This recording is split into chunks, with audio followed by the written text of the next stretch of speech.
por gentileza.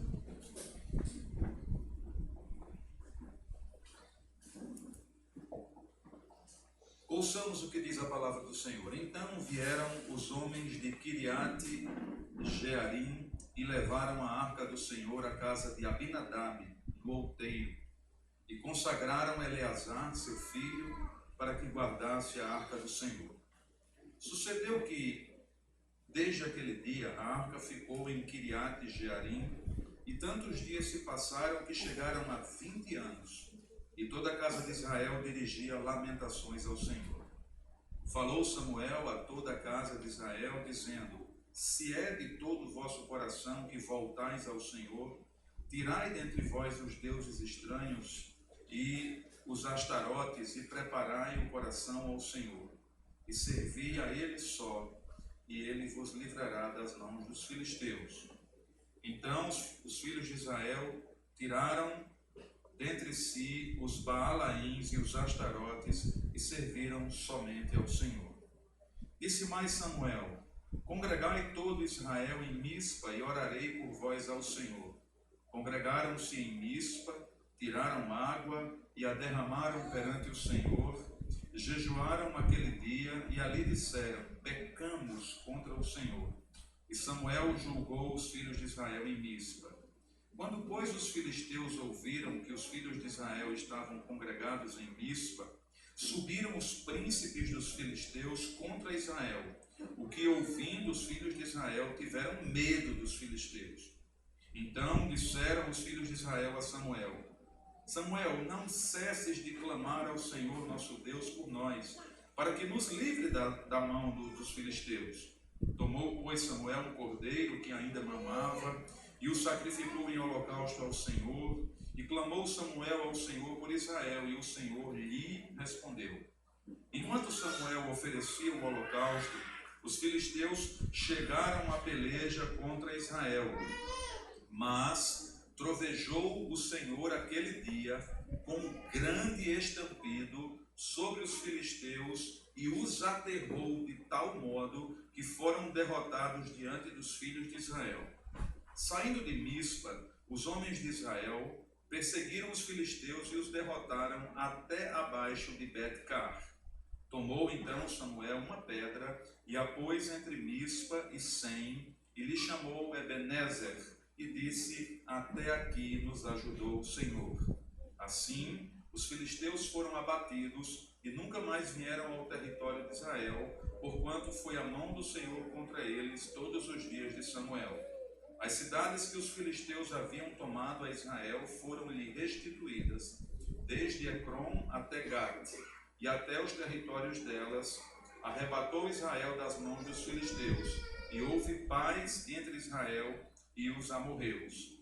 E julgou Samuel todos os dias de sua vida a Israel. De ano em ano fazia uma volta, passando por Betel, Gilgal e Mispa, e julgava Israel em todos esses lugares. Porém, voltava a Ramá, porque sua casa estava ali, onde julgava Israel e onde edificou um altar ao Senhor. Amém, queridos? Podem sentar. Nós já oramos, o pastor Isaac já orou por nós. E eu queria pedir a gentileza dos irmãos de só voltar a esse texto nos momentos finais da nossa reflexão. Porque para que a gente possa entender essa passagem de 1 Samuel capítulo 7, a gente precisa entender o que aconteceu antes, o contexto de toda essa passagem, para que a gente possa ver por que isso aconteceu. Por que Samuel disse essa tão célebre frase que nós usamos no nosso dia a dia: até aqui nos ajudou o Senhor, e é verdade, até aqui nos ajudou o Senhor. Vamos dizer no 3, uma só voz: até aqui nos ajudou o Senhor. Vamos lá. 1, 2, 3. Até aqui nos ajudou o Senhor. Meus irmãos, esse período de Samuel era um período onde os juízes, eles governavam, por assim dizer, a Israel. Esse governo dos juízes, ele durou um período de 300 anos. 300 anos. A Bíblia diz, o último versículo do livro de Juízes, eu queria que você abrisse comigo lá, Juízes, o último versículo do livro de Juízes. escrito lá. Você vê que coisa interessante e triste. Juízes, o último versículo.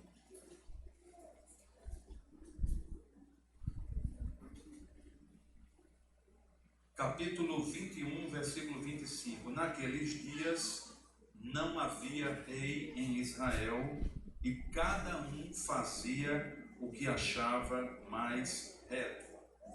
Nesse período, Israel estava dividido em tribos, tá? Essas tribos tinham alguns anciãos, tinham juízes que julgavam sobre essas tribos, mas era um momento onde as pessoas estavam completamente distantes do Senhor. Havia muita idolatria, juízes que foram péssimos, que fizeram o que era mal aos olhos do Senhor. Mas é nesse contexto que aparece uma mulher chamada Ruth. Essa mulher, ela se casa com um homem chamado Boaz. E eles têm um filho. O nome desse filho é Obed. Olha que nome bonito. A pessoa, você colocar o nome do seu filho, Obed. E esse Obed foi o pai. Minha esposa olhou assim para mim e fez: não achei bonito. Esse Obed foi um pai de um homem chamado Jessé. E esse Jessé, esse senhor Jessé, foi o pai do rei Davi. Então veja como Deus, através das circunstâncias mais adversas, Ele sempre retira daquela situação alguém, Ele levanta pessoas para que possa ser um instrumento nas suas mãos, de tal forma que possa conduzir ao povo a voltar-se para o Senhor. Amém? Essa pessoa pode ser você. Essa pessoa pode ser seu filho. Você que está aqui, senhora, você que está aqui, senhor. Se tu te colocares nas mãos do Senhor, de todo o teu coração, e a Ele orares de todo o teu entendimento, com todas as tuas forças, e a Ele pedires que sejas um vaso nas mãos do Senhor, Ele pode fazer de ti um instrumento de bênção para essa sociedade. O teu trabalho pode ser transformado, a tua universidade pode ser transformada, a tua casa pode ser transformada, porque Deus está à procura de verdadeiros adoradores, de homens e mulheres que queiram servi-lo com inteireza de coração. Aleluia. Muito bem, meus irmãos. Samuel, ele é fruto de oração. Samuel é um jovem, é um garoto que foi fruto de muita oração. Esse ventilador está me ajudando aqui. Não sei quando vem esse vento maravilhoso, esse vento impetuoso aqui, não? Vou tentar aqui me ajustar aqui, meus irmãos. Mas tá bom, tá benção, viu? Pode deixar, pode ficar tranquilo que, é aquele ali, aquele abençoado. Pode desligar, eu vou. Isso, bota assim, amém, pronto, glória. Aí vim para cá um ventinho, mas não vai aqui mexer com as minhas páginas.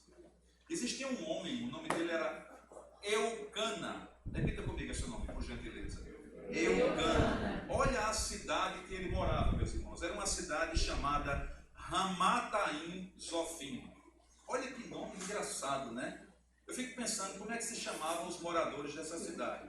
Aqui a gente chama de Campina Grande e Campinense, né? Quem nasceu nessa cidade? Ramataim Zofim. Era uma região montanhosa de um lugar chamado Efraim. Esse homem, Eucana, ele era casado com... Ele tinha duas mulheres. Olha, já começou errado aí, né? Ele tinha duas mulheres. Uma delas se chamava Ana, o nome da minha filha, está ali, ó.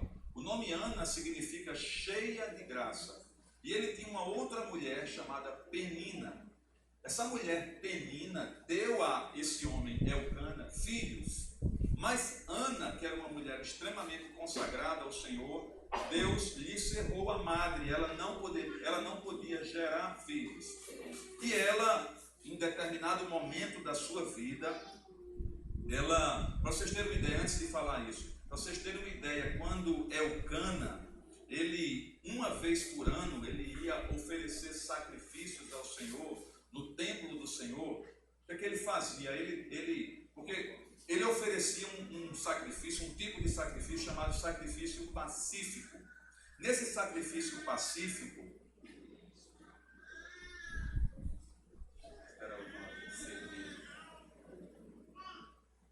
isso, obrigado pela sua gentileza, viu? Rapaz gentil, não é? Esse sacrifício pacífico, ele poderia, a pessoa que oferecia o sacrifício, dava uma parte ao sacerdote e também poderia eles poderiam comer parte daquele sacrifício. Então ele dava porções a Penina, dava porções aos filhos, mas a Ana ele dava uma porção dupla. Você quer acompanhar essa história comigo? Abra a palavra de Deus, fiquem com ela aberta, que a gente vai ler aqui alguns textos para nossa edificação. 1 Samuel, capítulo 1, tá? Ele dava para Ana, estou lendo o versículo de número 5. Ele dava para Ana uma porção dupla, né? Porque ele amava essa mulher de todo o seu coração, mesmo ela sendo estéril. Meus irmãos, naquela época, uma mulher estéril, ela era uma mulher marginalizada. Ela era considerada uma mulher amaldiçoada pelo Senhor. Ela ficava à margem da sociedade. E essa mulher Penina, que era outra mulher de Elcana, essa mulher era muito ruim, ela passava na cara de Ana, ela zombava, ela ria de Ana, porque Ana não tinha filhos. E um certo dia, num desses momentos onde Elcana e sua família foi para o templo para oferecer sacrifícios ao Senhor, naquela época existia um sacerdote. Guarde esse nome, por favor. O nome dele só tem 3 letrinhas. O nome desse homem era Eli. Eli era o sacerdote da época. E Elcana foi lá oferecer o sacrifício. E Ana, com muita tristeza no coração, ela se coloca num lugar reservado e ela ora ao Senhor, pedindo que Deus lhe abrisse a madre e fizesse ela gerar um filho. E ela faz um voto ao Senhor. Ela diz ao Senhor, mesmo sem expressar palavras, ela faz toda essa oração de coração. Ela não fala, ela não diz. Ela diz ao Senhor que esse filho seria devolvido. Olha que coisa interessante. Ela diz, se tu me deres um filho, eu não vou ficar com ele. Eu vou entregá-lo para que ele sirva ao Senhor no templo toda a vida. Olha que coisa interessante. Olha que fé dessa mulher e olha que consagração. Ela diz, eu quero que ele seja completamente consagrado a ti. Meus irmãos, quando Ana estava ali naquele momento de extrema angústia, se coloque no lugar dela, uma mulher que estava sofrendo fervorosamente, sofrendo pela dor de ser escarnecida, pela dor de não ter filhos, e aquela mulher ora com o coração e diz essas palavras para o Senhor. Aquele sacerdote, como era o nome dele, que tem 3 letrinhas? Eli. Eli olha para ela e pensa que ela está embriagada. E diz, você está embriagada? Ela diz, não, meu Senhor, eu não estou embriagada. E aqui eu me lembro, meus irmãos, das palavras de um escritor, um famoso escritor que escreveu o livro O Peregrino, um homem chamado John Bunyan. Aquele homem disse uma frase muito bonita. Ele disse que é melhor você orar sem palavras, mas com o coração, do que orar com muitas palavras, mas sem o coração. Às vezes nós oramos com muita eloquência, com palavras muito bonitas, oramos muito alto, queremos chamar a atenção, mas o nosso coração está distante de Deus. E às vezes caladinho ali no nosso lugar, ninguém sabe o que nós estamos passando, mas nós oramos ao Senhor, mesmo sem proferir palavras, mas Ele conhece o profundo do teu coração, Ele sabe os pensamentos e sabe as intenções do teu coração. O que Deus quer é sinceridade, porque não são as nossas palavras que maravilham o Senhor, mas são um coração quebrantado e um espírito puro, um coração puro e um espírito quebrantado. É isto que o Senhor não rejeita. O Senhor não rejeita, diz a sua palavra. E assim aquele homem, quando sabe daquela intenção de Ana, ele a abençoa. Eles vão para casa, meus irmãos, eles coabitam, Ana e o seu esposo, e Deus, pela sua misericórdia, concede a Ana a graça de gerar um filho. Esse filho recebe o nome de Samuel. cujo significado é Deus me ouviu ou ouvido por Deus. Olha que bênção, meus irmãos. Deus escuta a sua oração. Deus escutou a oração de Ana. E nós cantamos aqui hoje, naquela música belíssima do fogo, que Deus, ele é o mesmo, ele não mudou. O Deus de Ana é o Deus de Maria, é o Deus de Jaci, é o Deus do pastor Isaac, é o Deus de cada um de nós. Ele não mudou. Nós mudamos, nós esfriamos, nós padecemos, nós enfraquecemos, mas o nosso Deus, ele é sempre fiel, verdadeiro e poderoso para cumprir a sua palavra. Que a sua vontade, também foi dito aqui isso nessa noite, que a sua vontade, que é boa, que é perfeita e que é agradável, seja feita nas nossas vidas, e não a nossa, mas que nós nos submetamos à soberana, boa, perfeita e agradável vontade do Senhor. Então, meus irmãos, aquele menino, ele, quando ele é desmamado, olha só, quando aquele menino é desmamado, a mãe, juntamente com Elcana, seu marido, levam aquele garoto para o templo do Senhor, cujo sacerdote era quem? Eli, e deixa aquele menino ali. Meus irmãos, provavelmente naquela época, um processo de desmamar uma criança levava aproximadamente 3 anos. Então, muito possivelmente, Samuel foi levado ali para aquele templo quando tinha 3 aninhos de idade. Um garotinho, uma criança ainda muito, muito pequena. Você faria isso? Você teria coragem de fazer isso com seu filho tão amado, tão desejado, tão orado? Mas aquela mulher disse ao Senhor: Senhor, eu vou devolver ele para ti. E assim ela fez. Mas Deus é tão lindo, meus irmãos, Deus é tão maravilhoso, que deu a graça e deu a bênção a Ana de ter outros filhos. Ela não teve somente Samuel, né? Deus deu a ela outros filhos. Muito bem, meus irmãos. Quando ela leva Samuel para entregá-lo a Eli, o sacerdote, ela leva também uma oferta, ela leva um novilho de 3 anos. Eu estou no capítulo 1, versículo 24. 1:24. Ela leva um novilho de 3 anos, um efa de farinha e um odre de vinho, e o apresenta à casa do Senhor, a Siló. E era ainda um menino muito criança. Eles imolam aquele novilho, eles trazem o menino até ali. E diz ela: ah, meu Senhor, tão certo como vives. Aí ela traz à memória aquele sacerdote: olhe, sou eu, aquela mulher que esteve aqui contigo orando ao Senhor. Por este menino, aí mostra o garotinho, olha que coisa linda. Por este menino orava eu, e o Senhor me concedeu a petição que eu lhe fizera, pelo que também o trago como devolvido ao Senhor, por todos os dias que viver. Olha que coisa linda.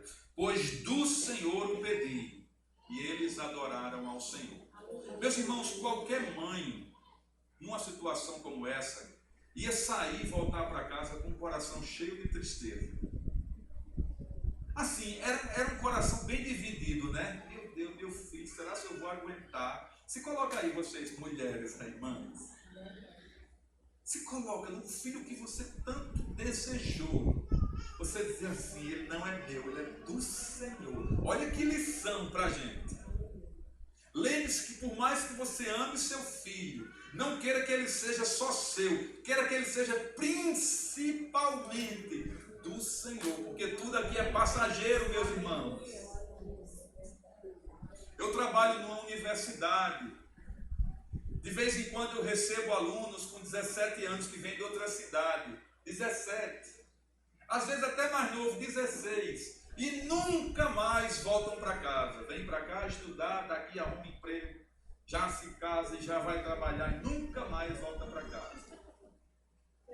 Eita, as mulheres estão tudo sofrendo com esse negócio. Ai, Jesus, faz isso comigo não, pai. Eu estou vendo seu coração, viu? Mas é assim, meus irmãos, que pode acontecer.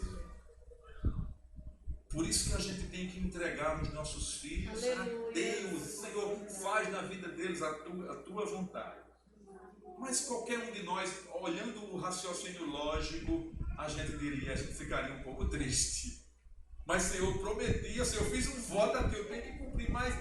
Jesus, eu vou fazer só porque eu fiz o voto. Mas não é isso que a gente vê em Ana.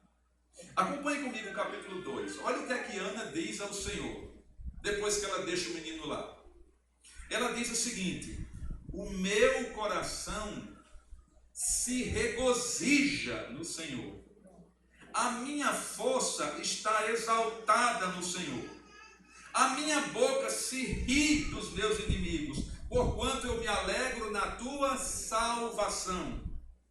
Não há santo como o Senhor, porque não há outro além de ti, e rocha não há nenhuma como o nosso Deus.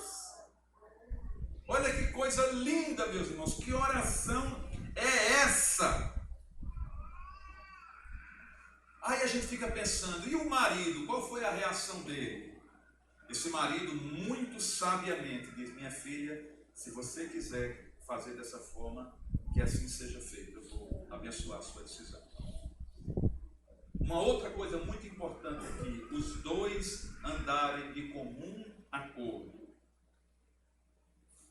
E é essa oração que Ana fez. Ela se alegra, ela exalta o Senhor, porque ela sabia que não estava perdendo o seu filho, ela estava o devolvendo ao Senhor. Meus irmãos, só que tem um problema muito sério aqui. Samuel e Ana estavam entregando o seu bem mais precioso, depois do Senhor, que era aquele filho, Samuel, Deus me ouviu, a um sacerdote chamado Eli. Só que esse homem Eli, ele tinha 2 filhos. E esses filhos também eram sacerdotes.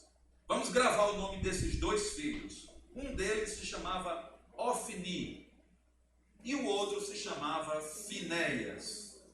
Ofni e Finéias. Olha que coisa linda, não é? Um sacerdote com 2 filhos sacerdotes. Olha que família abençoada. É assim que a gente poderia imaginar, mas não era assim na realidade.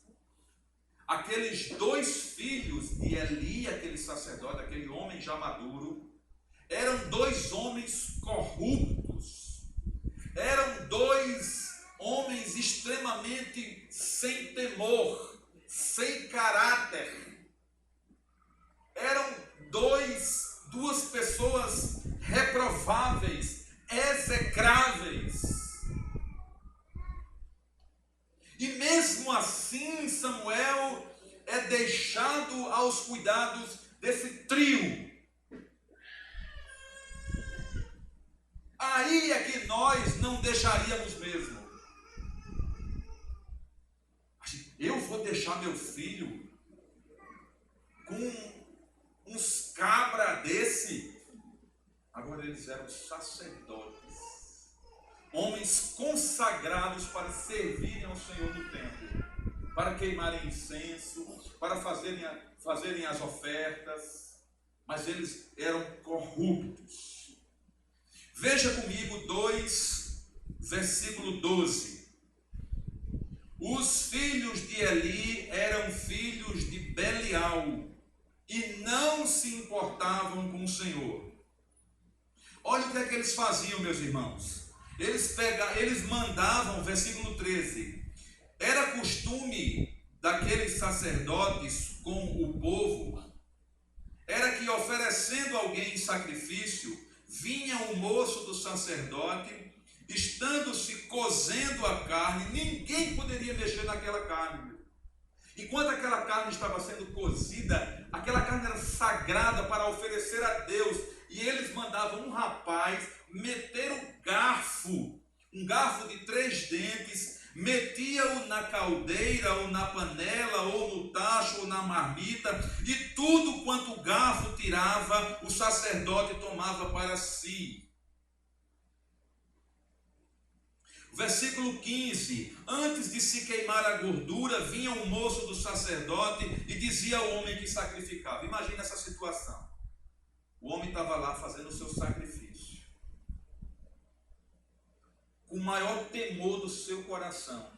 apresentando aquilo conforme era prescrito na lei. Tinha que fazer literalmente igual, porque senão era consumido, meus irmãos.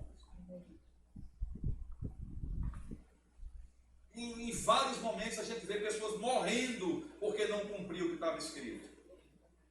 Olha o que acontece. Aí esse rapaz pegava ali, versículo 15, e dizia assim: me dê essa carne para assar ao sacerdote, porque ele não aceitará de ti carne cozida senão crua. Aí se o ofertante, aquele homem que estava ali oferecendo aquele sacrifício, dissesse: queime-se primeiro a gordura e depois tomarás quanto quiseres, então ele dizia: não, porém hás de me dar agora, senão tomá-la-ei à força.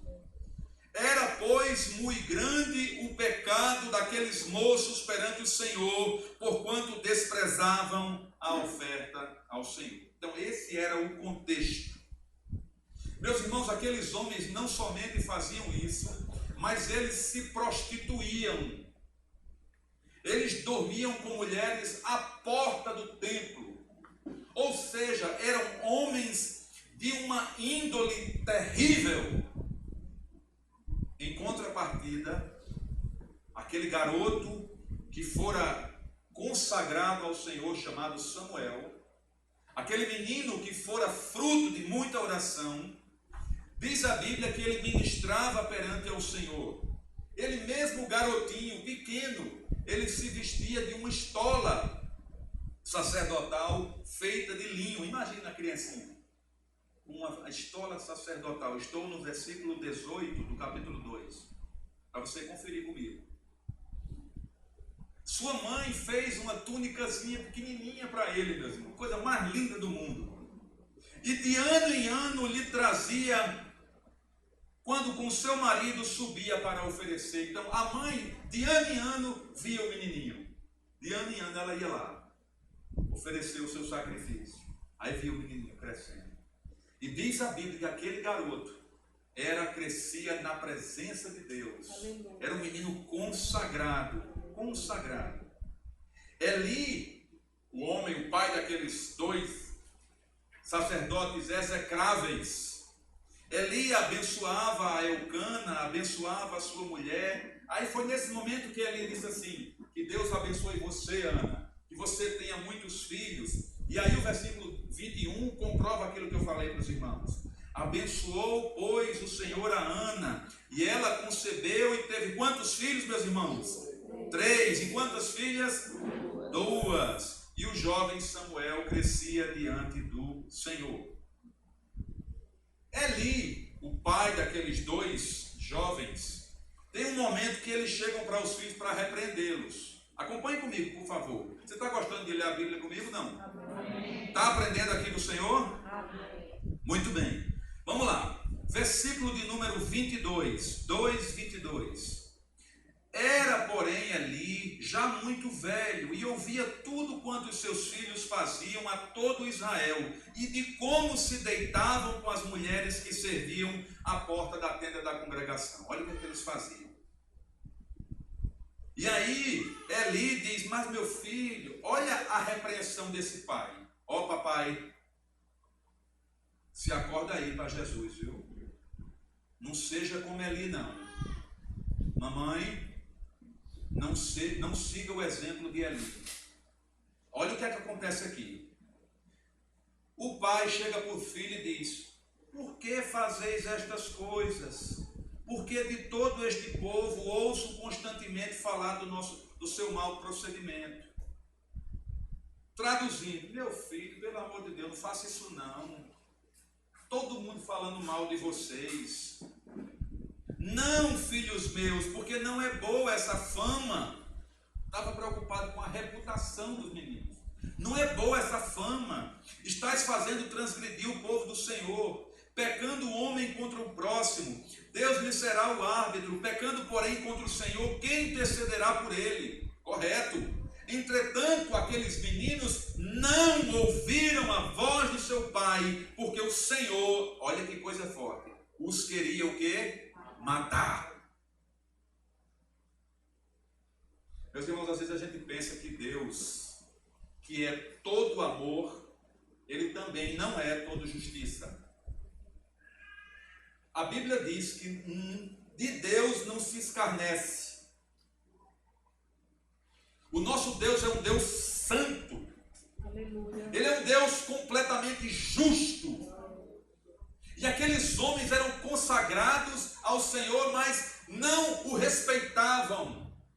Tratavam das coisas sagradas, santas, com desdém, com desrespeito, com imoralidade. E Deus colocou no seu coração o intento de matar aqueles jovens. É duro. Deus os queria matar. Em contrapartida, diz o versículo 26, mas Samuel crescia em estatura e no favor do Senhor e no favor dos homens. De repente chega um homem, um profeta, um homem de Deus, chega para Eli, e usado pelo Senhor, um profeta de Deus, aquele homem diz a Eli, Eli, assim diz o Senhor, versículo 27, eu não me manifestei na verdade à casa de teu pai, estando os israelitas ainda no Egito, na casa de Faraó, eu o escolhi dentre todas as tribos de Israel para ser meu sacerdote. Versículo 29, por que pisais aos pés os meus sacrifícios e as minhas ofertas de manjares? Veja que a profecia não está sendo para os meninos, não. Quem está ouvindo essa profecia é o pai. Isso nos mostra a responsabilidade que nós temos diante de Deus na criação dos nossos filhos. Deus está dizendo para o pai, por que você pisa os meus sacrifícios e as minhas ofertas de manjares? Por que tu honras, versículo 29, por que tu honras aos teus filhos mais do que a mim, para tu e eles vos engordardes das melhores de todas as ofertas do meu povo de Israel? No versículo 30, na parte final, ele diz, porque os que me amam eu honrarei, mas os que me desprezam serão desmerecidos. Diz mais no versículo 33, e todos os descendentes da tua casa morrerão na flor da idade. Olha que profecia dura, meus irmãos. Às vezes a gente vê muita gente querendo chegar, oh Deus, eu estou aqui sendo usado na profecia, Deus vai dar vitória, Deus vai fazer isso, Deus vai fazer aquilo. Mas essa profecia aqui não era fácil de entregar, não. Viu? Tu vai morrer, tua família não vai ter descendência. Os que forem teus vão morrer na flor da idade, porque tu desprezaste. Meus irmãos, que coisa dura. Versículo 34, ser-te-á por sinal o que sobrevirá a teus dois filhos, a Ofni e Finéias, ambos morrerão no mesmo dia. Então eu suscitarei para mim um sacerdote fiel. Você é um infiel. E Samuel é criado aos pés desse homem. E aos pés desses dois filhos. Mas ele não se deixava corromper. Olha que coisa linda. Glória a Jesus. Mesmo criado num ambiente hostil, num ambiente onde ele via tudo de ruim. E quantos de nós assim, jovens aqui na escola, na universidade, vê tudo que não presta. E às vezes a gente vai, como Maria vai com as outras, seguir os exemplos dos outros errados. Aqui a gente vê um menino santo, maravilhoso, que não seguia os exemplos maus, mas continuava fiel e obediente ao Senhor em todos os seus caminhos. Não se deixe influenciar por conversa de gente sem futuro, não, meus irmãos. Siga a palavra, seja fiel, ame ao Senhor e ame as pessoas, mas não vá pela cabeça dos outros. para seguir aquilo que não agrada ao Senhor. Ele disse: eu vou levantar um sacerdote fiel.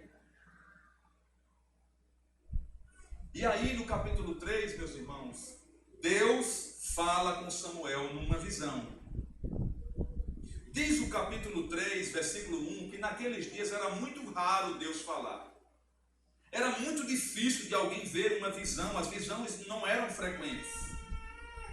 E teve um dia que o Senhor chegou para Samuel, e ele ouviu a voz do Senhor, e disse assim: Samuel, Samuel. E esse disse: eis-me aqui. Só que ele não entendia que era a voz do Senhor. Ele se levanta e vai até o sacerdote ali. Diz: meu senhor, o senhor me chamou? Ele disse: não me chamei não. Vá dormir, eu não chamei você não. Samuel ainda não conhecia o Senhor, diz o versículo 7. Ainda não lhe tinha sido manifestada a palavra do Senhor. E aí, ele chama uma segunda, uma terceira vez, e ali entende: é Deus quem está falando com esse menino. E diz a ele: olha, quando você o escutar de novo, Samuel, Samuel, você diz: eis-me aqui, Senhor, fala que o teu servo ouve. Aí ele vai e faz isso, meus irmãos. E ali Deus diz a Samuel, e entrega para Samuel uma profecia extremamente dura. Contra quem? Contra Eli. Olha o que diz o versículo de número 12. Naquele dia suscitarei contra Eli tudo o que eu tenho falado com respeito à sua casa. Começarei e o cumprirei. Meus irmãos, o reverendo Augusto Nicodemos tem uma pregação que eu queria destacar, o tema da pregação dele, a frase tema. Se Deus é por nós, quem será contra nós? Mas, e se Deus for contra nós?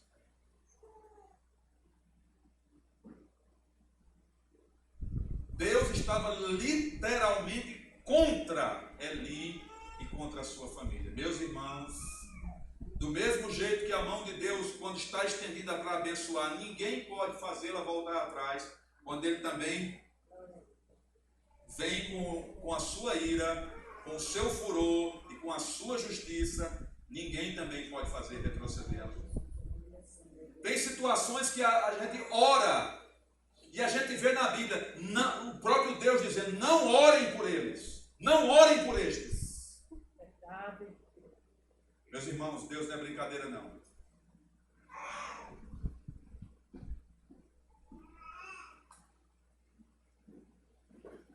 E aí Deus diz a Samuel: Samuel, eu vou cumprir na vida de Eli.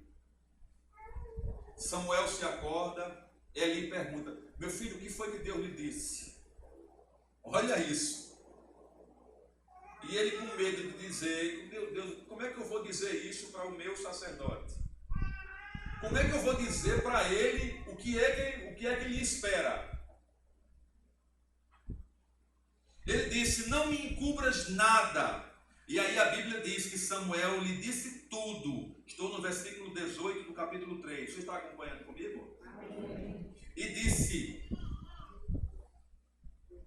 Samuel disse tudo e nada lhe encobriu. Aí Eli foi homem nesse momento, viu? Eli foi homem nesse momento. Eli disse uma frase muito séria e muito correta. Ele disse assim: é o Senhor. Faça o que bem lhe aprouver. Em outras palavras, ele estava dizendo: eu sou responsável por tudo que fiz.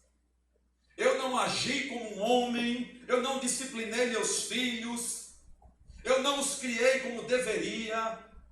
Eu criei meus filhos deixando que eles fizessem as suas próprias vontades. Então eu sou responsável. É o Senhor, faça como Ele bem entender.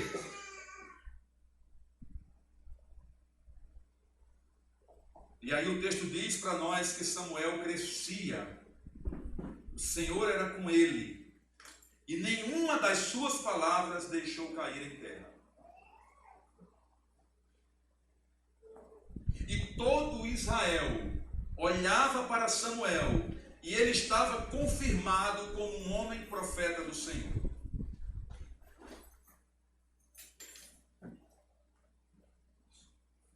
Capítulo 4 nos diz que a palavra do Senhor veio a Samuel, a todo Israel.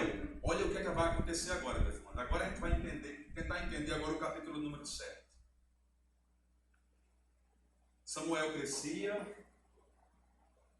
Samuel era profeta do Senhor. Estão entendendo o contexto? Quem está acompanhando, levante a mão, por favor, para eu não saber se você está. Eu sou professor, meus irmãos, então, como professor, eu tenho esse jeito, sabe? Quem está me compreendendo? Amém. Estão me compreendendo?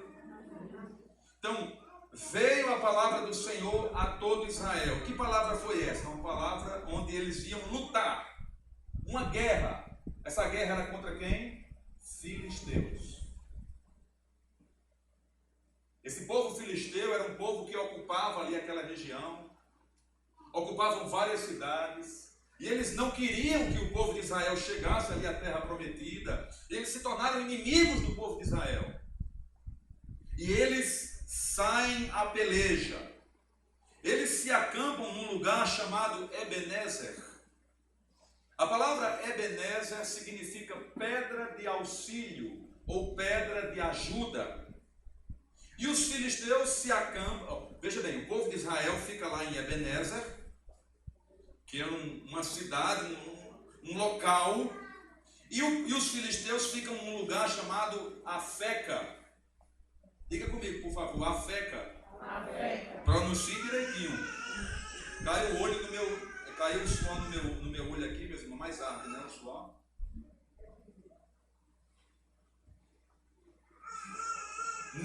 Nessa luta, meus irmãos, nessa batalha, o povo de Israel é derrotado.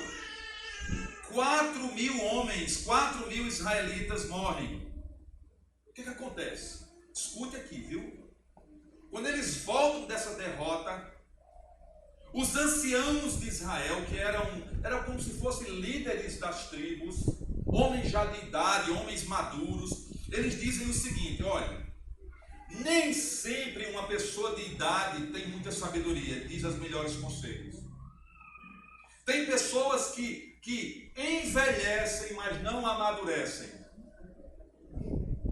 Senhores aqui que estão aqui na idade de crescer. Oh, meu amor, que gentileza. Vou tomar até uma aguinha.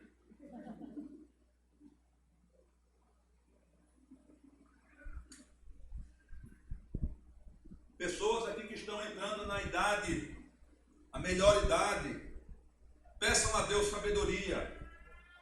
Não coloque na cabeça aquele pensamento: eu já sei de tudo, já sou maduro, já sou experiente e não quer aprender coisa nova. Não, queira aprender. Seja humilde, que o Senhor me use. Eu quero ser um idoso, eu quero ser uma idosa, um senhor, uma senhora de sabedoria. Eu não quero ser, desculpa a expressão, um chato, um abusado. Não, eu quero ser uma bênção, Senhor. Eu tenho 60, eu tenho 70, eu tenho 80. Eu quero ser uma mulher sábia, um homem sábio. Esses anciãos dizem o seguinte: olhe, por que nos feriu o Senhor? Estou no versículo 3 do capítulo 4. Por que nos feriu o Senhor hoje diante dos filisteus? Vamos trazer a Siló. Siló era uma cidade, meus irmãos, ali do povo de Israel. Vamos trazer de Siló a arca da aliança do Senhor, para que venha no meio de nós e nos livre da mão dos nossos inimigos. Agora, olha esse raciocínio. Eles pensaram o seguinte: a gente perdeu, a gente levou uma surra aqui. Então vamos pegar a arca do Senhor, que era um baú de madeira feito, que representava todo revestido de ouro, que representava a presença do Senhor. Dentro dessa arca ficavam as tábuas da lei, o testemunho. Vamos trazer essa arca para o meio do povo, porque assim a gente vai ganhar. Agora veja, meus irmãos, eles estavam vivendo completamente distantes do Senhor, adorando a outros deuses, sacrificando a ídolos estranhos, completamente desobedientes a Deus, mas achavam que por causa da arca do Senhor, fizeram da arca do Senhor um amuleto, como se fosse um objeto de sorte, para trazer para o meio para eles vencerem uma guerra. É a mesma coisa que você viver a sua vida completamente desrespeitando o Senhor e achar que a Bíblia aberta lá na sua casa vai trazer sorte para você e vai trazer a bênção do Senhor. Ou então você abrir a boca e dizer, está repreendido em nome de Jesus. Se você não tiver vida, essas suas palavras não valem de nada, meus irmãos. Não é símbolo, não é amuleto. É a verdadeira presença de Deus, e ela só está no nosso meio quando nós o amamos de todo o nosso coração, quando nós o respeitamos, quando nós o obedecemos de todo o nosso coração. Aleluia. Levaram a arca. Glória a Jesus. Foi o que aconteceu. Outra derrota. 30 mil homens dessa vez morreram. Na primeira vez tinha sido 4. Nessa foi 30. Deram uma pisa no povo de Israel e ia levar a arca. Pega essa arca aqui, vamos levar essa arca. Aparentemente, simbolizado estava ali a presença de Deus, mas Deus não estava ali. Deus não está presente em ajuntamentos vis, podres, somente de aparência. Deus, ele sonda e conhece o nosso coração, meus irmãos. Nessa guerra, Ofni e Finéias são mortos. Como Deus tinha prometido, como Deus tinha dito, os dois vão morrer num dia só. Os dois morrem nesse mesmo dia. Um sobrevivente lá chega todo estrupiado, todo quebrado, vai falar com Eli. Eli estava sentado numa cadeira, era já um homem velho, não estava nem conseguindo ver direito. E ele conta o que aconteceu. Eli estava muito preocupado com essa atitude que o povo teve de levar a arca para o Senhor, a arca do Senhor dessa forma, a arca da aliança desse jeito. Até parece, pelo texto aqui, a gente parece que ele se preocupou mais com essa atitude do que com seus próprios filhos, porque ele já sabia o que ia acontecer. Quando ele escuta essa notícia que os seus 2 filhos morreram e dessa derrota terrível do povo de Israel, ele provavelmente teve um infarto ou teve um AVC, um mal súbito, que ele cai da cadeira, meus irmãos, para trás e morre, quebra o pescoço.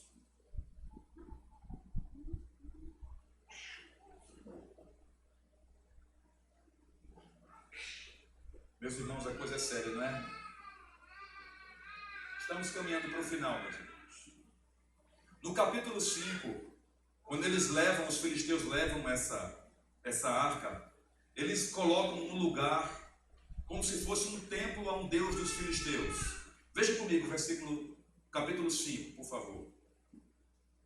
Os filisteus tomaram a arca de Deus e a levaram de Ebenezer a Asdod. Asdod era uma das principais cidades dos filisteus.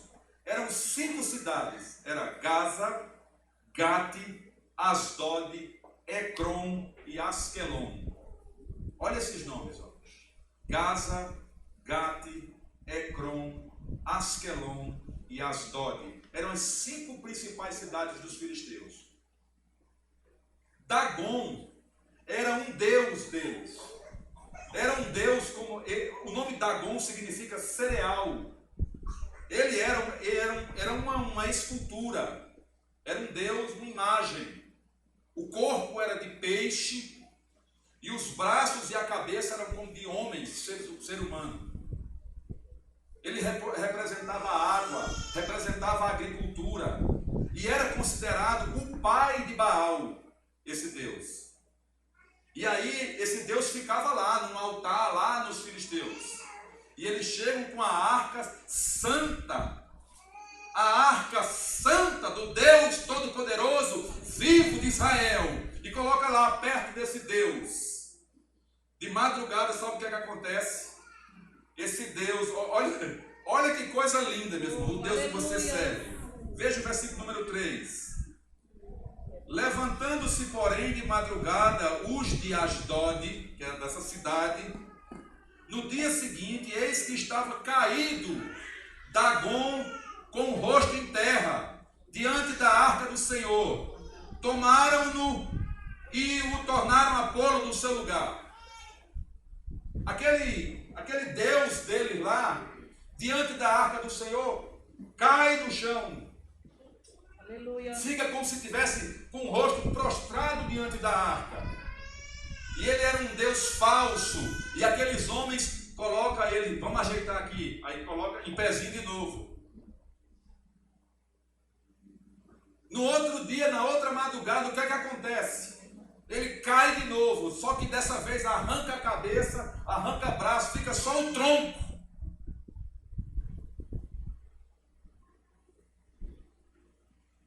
E o versículo 6 nos diz: a mão do Senhor castigou duramente os de Asdod, e os assolou, e os feriu de tumores, tanto em Asdod como no seu território. Meus irmãos, Deus trouxe uma praga sobre aquele povo, os filisteus. Tem uma versão aí, talvez na sua Bíblia esteja dizendo a palavra hemorróidias. Tem alguém com esse nome? A sua versão está assim? Possivelmente esses tumores, alguns estudiosos pensam como se fosse uma peste bubônica, ou tumores nas suas partes íntimas. A Bíblia diz que do mais moço ao mais velho, todos foram tomados por isso.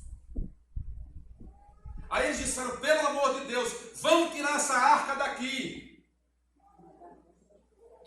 Essa arca está aqui, vamos tirar esse negócio daqui, que está trazendo maldição para a gente.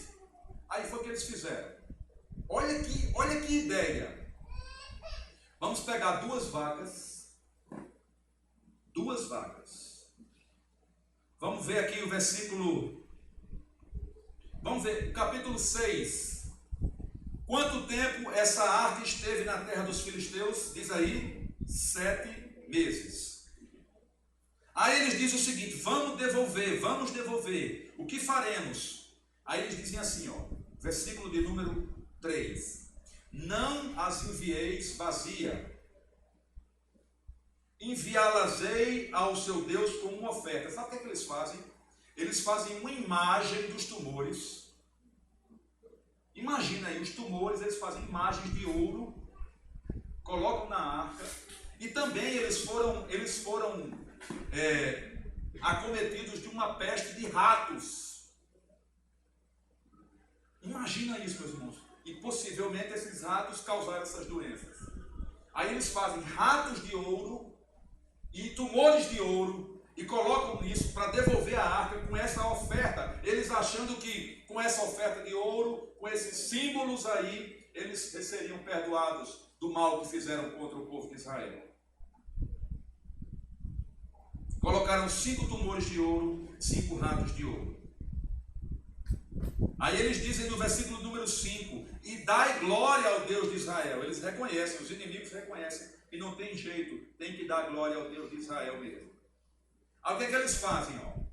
Faça um carro novo, versículo 7, tome 2 vacas com crias, sobre as quais não se pôs ainda jugo, atai-as no carro, os seus bezerros, levá-los-eis para casa. Então tomai a arca do Senhor, coloque sobre o carro, coloque num cofre, ao seu lado as figuras de ouro que vão entregar como oferta pela culpa, e deixe essas vacas irem. Botaram as vacas eram novas, estavam ainda dando leite aos seus bezerrinhos. Aí disse: olha, as vacas elas vão sentir a necessidade de voltar para amamentar seus bichinhos. E vamos deixar elas irem ao seu bel prazer. Se elas forem no caminho e levar até os israelitas, a gente vai ver que foi a mão de Deus. Se elas voltarem, ou elas irem para a direita ou para a esquerda ou para outro caminho, a gente vai ver que isso foi um acaso. Esse foi o raciocínio deles. Isso não foi Deus, foi um acaso, aconteceu com a gente, porque, olha aí, versículo de número 9. Reparai, se subir pelo caminho rumo do seu território, a Bet-Semes, que era a cidade que elas deveriam chegar para levar essa arca, foi ele que nos fez esse grande mal. E se não, saberemos que não foi a sua mão que nos feriu, mas foi casual o que nos sucedeu. Aí a arca, meus irmãos, as vacas vão. Olha como Deus é poderoso, né? Aquelas vacas, aqueles dois animais ali, vão no caminho. Quando Deus quer fazer um negócio, até os animais obedecem. Seguindo ali, ó, 2 vacas sem ninguém. E as vacas vão até lá. Chega na cidade chamada Bet-Semes, que significa Casa do Sol. Eles colocam lá. Quando eles veem a arca chegando, eles ficam muito felizes, oferecem as vacas ao Senhor. Não deveria se oferecer vacas ao Senhor, porque tem que ser sempre os animais, tem que ser machos. Eles cometem um erro aí.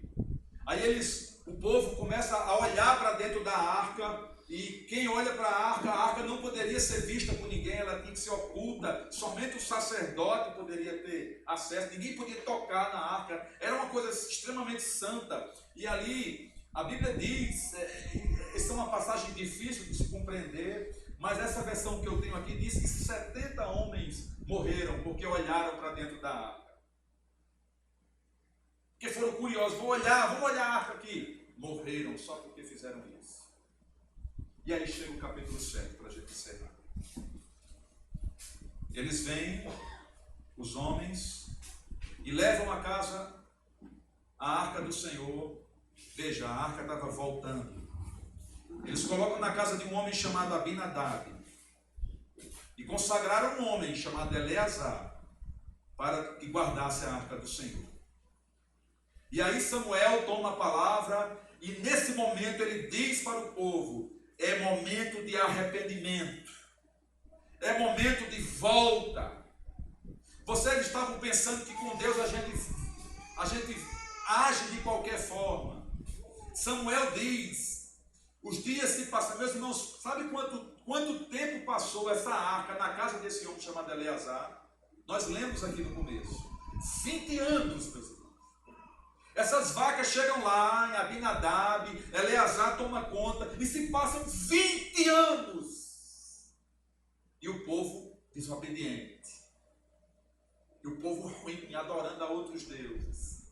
E aí Samuel diz: se é de todo o vosso coração, porque a Bíblia diz, no versículo de número 2, a casa de Israel lamentava-se diante do Senhor.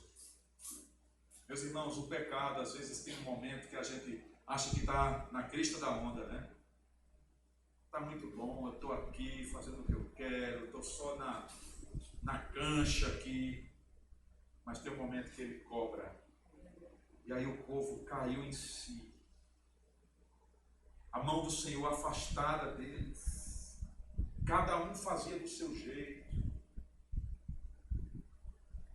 O povo completamente destituído da presença do Senhor. E eles se lamentam diante de Deus. Aí Samuel diz: tudo tem o seu tempo, né? Tudo tem o seu tempo. E aqui acontece um avivamento na vida desse povo. Aleluia. Eles dizem, se é de vosso coração que voltais ao Senhor, tire do meio de vocês os deuses estranhos. Meus irmãos, às vezes a gente está pensando aqui que só idolatria é somente com imagem de escultura. Não. A gente tem tanta idolatria, tem tanto Deus estranho na nossa casa, na nossa vida, no nosso coração. E a palavra do Senhor é: tire. Glória a Deus. Tire. Volte-se. E aí eles tiram tudo, meus irmãos, e serviram só ao Senhor. Aí Samuel diz: venham para cá e venham para Mispa, uma outra cidade chamada Torre de Vigia.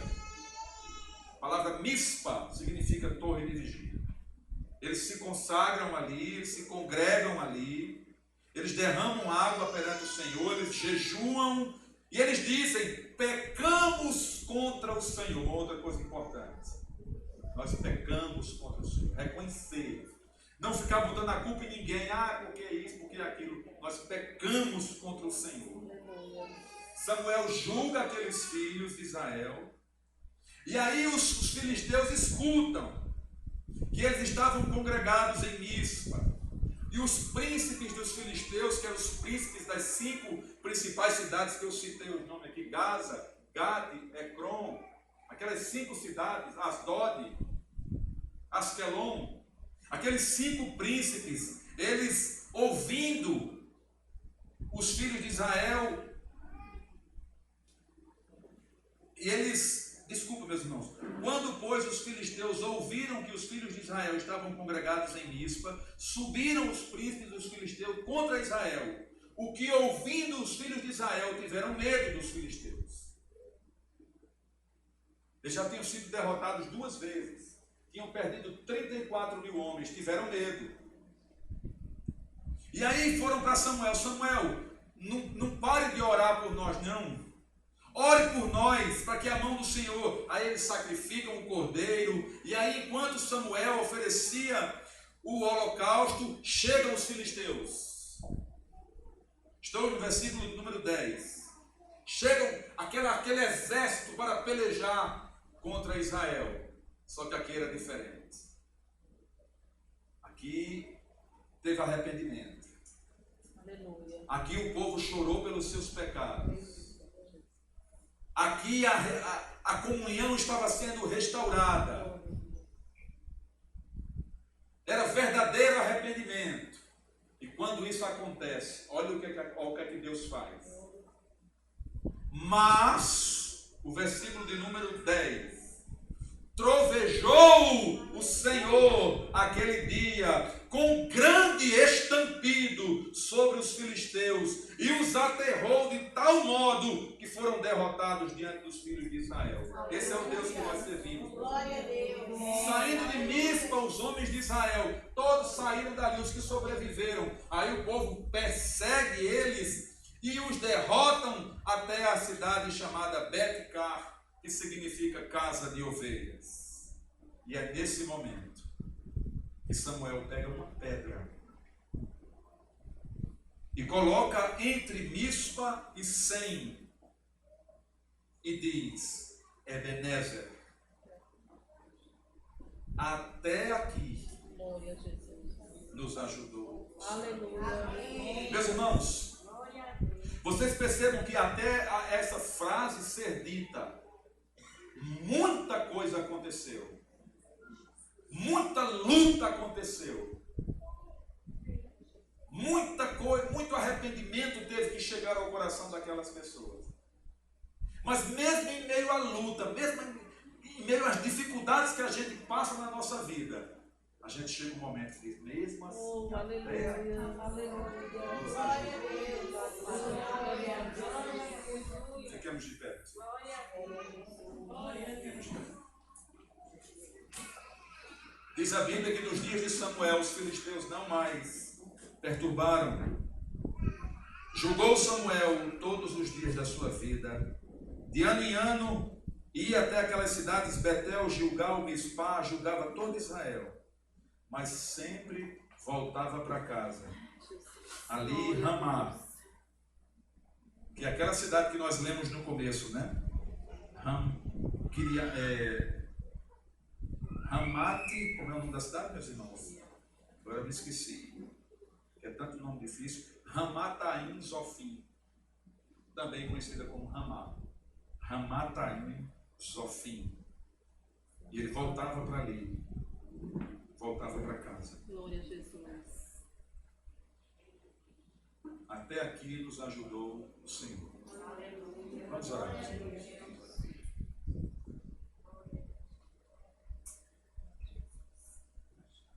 Eu acho que dessa história bíblica verdadeira que nós ouvimos, as mães, os pais, nós cristãos, servos de Deus, levitas, pastores, presbíteros como eu, diáconos, levitas do Senhor, dirigentes de grupo, aprenderam que com Deus a gente não pode brincar. Nosso Deus é santo. Nós somos falhos, sim. Nós somos pecadores, sim. Podemos tropeçar, podemos cair, e caímos e tropeçamos. Mas no nosso coração deve existir um desejo profundo de querer amar ao Senhor todo o nosso coração. E o pecado deve ser um corpo estranho. Deve ser um acidente de percurso. E não o prazer da nossa alma. Aleluia. Em blasfemar, em zombar, em escarnecer de Deus e da sua obra. Leve a sério. E você que ainda não é cristão, está aqui nos visitando ou nos assistindo, lembre-se, Deus é santo, Aleluia. maravilhoso, reto juiz, justo juiz. Ele quer abençoar a tua vida. O maior privilégio do ser humano é amar e viver ao lado desse Deus maravilhoso, santo, Criador dos céus e da terra. Até aqui nos ajudou o Senhor. Aquela pedra foi um memorial. Glória a Deus. Todo mundo que passava ali via aquela pedra que se chamava Ebenezer e disse ele: até aqui nos ajudou o Senhor. Para que as pessoas entendessem, lembrassem, tivesse aquela história para contar. Nesse dia, o Senhor nos deu vitória contra os filisteus. Eles tripudiaram contra nós. Eles nos mataram. Eles tomaram a arca do Senhor. Mas contra Deus não se pode prevalecer. Pai, nós te agradecemos por tudo. Te louvamos pela pregação da tua palavra. Espero, Senhor, que nós saiamos daqui com o sentimento de que Deus é santo, maravilhoso, que nós devemos viver para a glória e louvor dele. Que possamos dizer a cada dia, no muito ou no pouco, até aqui nos ajudou, Senhor. Amém, Pai. Nós te oramos em nome de Jesus.